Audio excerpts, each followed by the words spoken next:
Okay, so now in this section we will see the second topic. So this is about the reactivity and the drug interaction.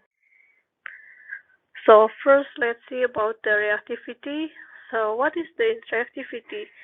So reactivity is the intrinsic characterizations of a compound that describe the possibility of that compound to react with other. So we can predict or determine if this compound is easy to react or hard to react. And this reactivity is determined by the type, amount, and also the arrangement of atoms in the molecule. And for the general concept, the reactivity promoter is inequality distributions of Poynting electrons. So later we can see for the more detail. And then also this is subjected to the functional group. So every functional group has specific properties, and also it has a different activity based on the functional group. So this is just to remind you about the functional group. So this is some example. For example, we have ROH and the similar one, so we substitute the hydrogen with the R. So R in here like any carbon or except the hydrogen, of course. If you change with the hydrogen, it will be the same. So this is alcohol and this is ether. And the second one, so this is a similar structure. So be careful, this is a hydrogen and this is a non-hydrogen. So this is the aldehyde and also the ketone. And this is another one, so please be careful. In here you have only hydrogen, and in here you have extra one atom of oxygen. So this is the carboxylic acid and also the ester if you change the R into the other atom. And this is the NH2, so this is the amine, and this is the amide. So please be careful. So this is a similar, but this is extra one carbonyl group.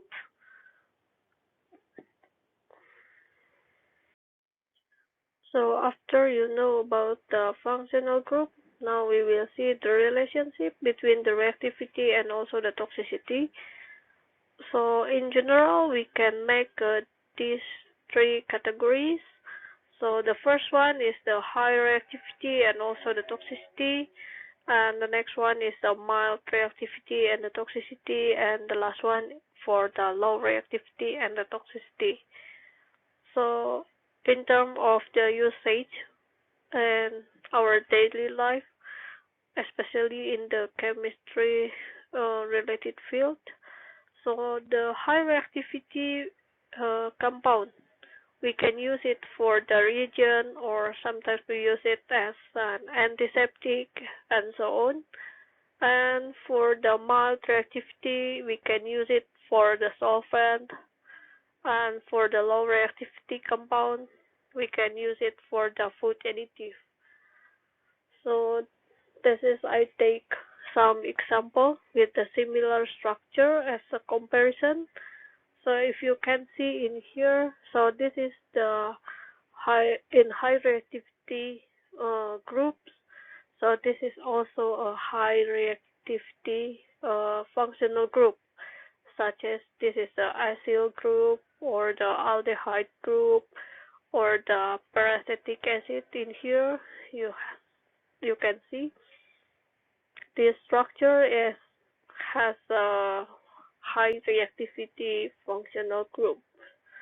As you can see for the acetyl chloride, if you still remember when you learn about the reactions mechanism, so this is really high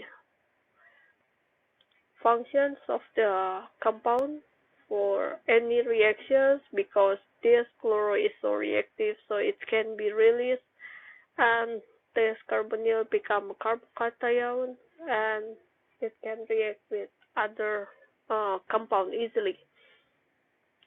And also for any aldehyde group, so this is also the high reactivity functional group and also the peracetic acid.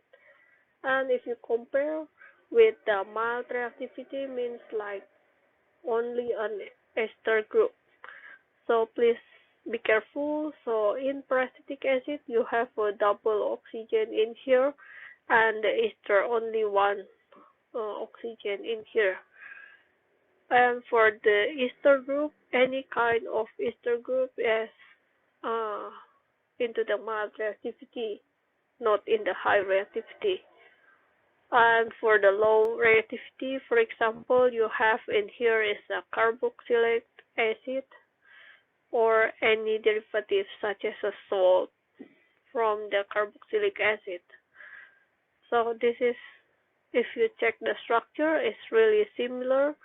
And why this structure become a low reactivity? But if we check about the peracetic acid or aldehyde group or the acetyl group, so this is so reactive. And this is the explanation.